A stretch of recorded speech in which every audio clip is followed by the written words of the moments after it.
everyone, it's Victoria for SlurpVision. Wedding season is upon us and there's so much to plan. Aside from the dress, the venue, the guest list and the food, there's of course the wine. We've caught up with one of the UK's leading wedding planners to find out some top tips on planning a wedding and how important is wine for the big day. And if anyone knows how to choose wedding wines, it must be the wine experts. I've caught up with a few of the top wine experts in London to see what they chose to drink on their wedding. And we'll finish up with a few suggestions of our own to make sure you know where to start with your planning. Hello, my name's Siobhan Craven-Robins and I'm a wedding coordinator based here in London. I plan weddings for a variety of couples, from people based abroad to celebrities to busy couples that don't really have the time to do it themselves, and obviously all of them require fine champagne and good wines. What are your top tips for planning a wedding? I'd say the starting point, although it can sound a little mercenary, is definitely to plan a budget. It gives the couple an idea of what they can or can't afford. And so the best way to do this is do research through magazines, get an idea of what the elements cost, such as flowers, cake, dresses, a DJ, photographer. Get an idea of each of those, and then you'll get an idea of what your total budget will be for the wedding. The couple should allocate the time to do it. Don't try and fit it in amongst a busy lifestyle. So set aside an evening a week or a day at a weekend and make that your time to sit down and discuss your wedding. It makes it pleasurable, you're not rushed, and you know you've allocated that time then to it as well.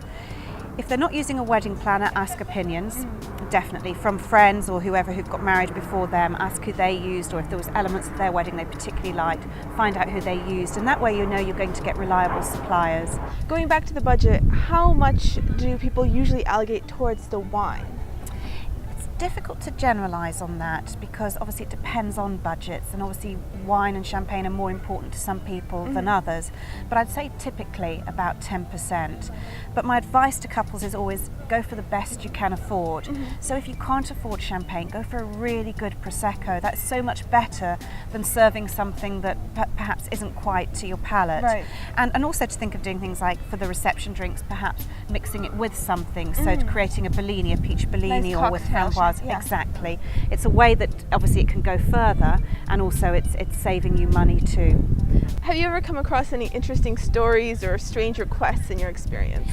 I wouldn't say any strange requests regarding the wine and champagne, but typically if a couple are supplying it themselves, they'll often opt to go over to France and visit a few vineyards and try the wines and champagnes. I think that's a nice way of personalising your day, the fact that you've been to the vineyard that's supplying your wine or champagne. And also a lot of champagne houses now personalise the bottles. That's a nice touch, whether it's for the champagne that's served on the day, or some of my clients will choose to actually buy the little mini bottles and give them as gifts to the guests.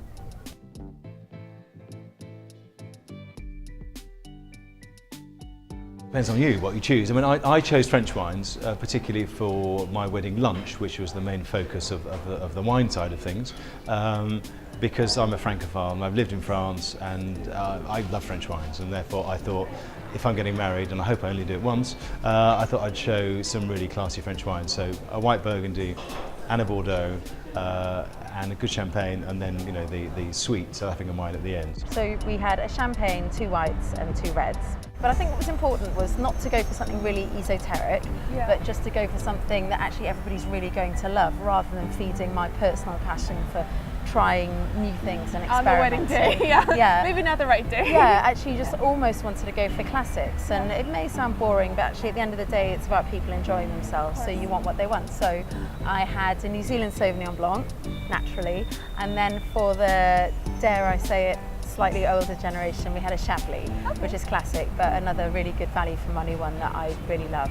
So we went with the classic Beaujolais for the red, so really chilled. And then there was another beautiful Victorian Pinot Noir, not as in the era, as in the region, Australia. And so I had a Pinot Noir and then a Beaujolais, and that just seemed, I hope, to keep everybody happy. This is a few years ago now, and I think things have moved on a lot, but even though we like to think that people have strayed from the traditional things, actually when it comes to a classic wedding, a classic event like a wedding, people still often revert to classics and favourites, even in a New World sense, like a New Zealand Sauvignon Blanc is a classic from the New World. The ideal wedding wine is one that hasn't cost you very much money, that you bought a long time ago and that you're dying to drink, I would say. So it's something that gives you pleasure. Well, obviously you want something that's going to be food friendly, because you'll be drinking it at dinner. Maybe something that's not too alcoholic, and something that is maybe a bit of a crowd pleaser. So for a white wine, maybe something like a Macon, a relatively inexpensive white Burgundy, or even a New World Riesling or something, depending on what type of food you're having. It's very difficult to, I think, have something like a celebration of a wedding, or whether it's a christening or anything, without having some kind of sparkling wine. So it doesn't necessarily have to be champagne. I mean, I would probably go with a champagne if that was me, but I think it's sparkling wine is all about celebration, isn't it? So, and when you go to an event and celebrate something, I think the very first wine that pops into everybody's minds is something fizzy. So I think if you didn't have that, people would almost be disappointed, because it's kind of expected. I wouldn't choose something that's too kind of esoteric or challenging or wacky. It may be a very complex and exciting wine, but you want to make your guests feel comfortable, and you don't want the wine really to be the focal point of the day. And lots of your guests, they may not be wine buffs, wine experts, and I think just to get a wine that many people will enjoy is probably the best advice. I wouldn't serve brands actually. I'd kind of avoid big branded wines and go for something that's a little bit more unusual, but a little bit more niche. But I think you have to bear in mind that there are lots of people there. Obviously, we hope you have lots of people there, not just a couple, and that they're going to have a wide variety of tastes really. So try and choose something that's not too weird and wonderful and outlandish. I mean, I'm not sure I'd go with a, I don't know, an Assyrtiko from Greece or something, but a New Zealand Sauvignon Blanc, or a Côte du Rhône, or a Chilean Pinot Noir. I mean, all those things are good value wines that don't cost a fortune. They're under 10 quid. They're food friendly, and most people are going to like them. Well, I'd go somewhere where you can take your own wine, particularly if you're doing a dinner. I mean, some of the corkage charges that people charge for taking your own wine are ludicrous. So, particularly at the moment, I think that caterers need the business. So if you're going somewhere, an event, and the caterer's doing the food, make sure that you negotiate either a very low corkage charge or no corkage charge. I think don't feel that you have to have champagne. I think some people think, oh, it's a wedding, we've got to have champagne, but because of their budget, they can't really afford to have a really fantastic champagne anyway. And if you're happy to have, say, a Prosecco, there's some amazing Prosecco now, and you can have far more exciting Prosecco for less than you would champagne. If you're going to take wine planning into your own hands, here are some tips to consider. Consider the time of year and let that influence the menu and the drinks list. Think that a deliciously crisp, refreshing rosé will go down a treat at a wedding on a hot summer day. Location can help guide your wine list, so consider where you're both from, where you live, where you met, or where you're getting married, because all of those places can have a meaningful link to your wine list.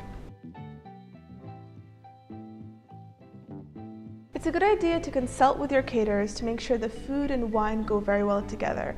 However, if it's a buffet style or lots of different dishes, opt for a more versatile or notoriously food-friendly wines like unoaked Chardonnay or very fruity, medium-bodied Pinot Noir. Hope you picked up some great wine tips for your upcoming wedding, or make sure to share this with any friends or family getting married soon. Thank you so much for watching.